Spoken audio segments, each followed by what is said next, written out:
Kaserola, kaserola.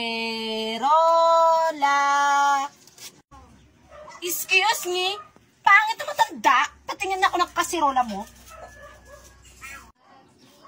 Ito po. Ano ba yan? Parang gamit na at saka parang legit. Hindi po yung gamit. Bagong-bago po yan. Original pa.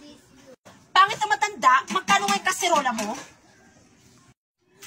Tag 20 na lang po para sa inyo. Ano ba yan? Ang mahal naman ng kaserola mo. Ibili ko na lang yung 20 ng ulam. Mabusog pa ako. Manloko. Salamat na lang po. Nakikiraan na lang po. Kaserola.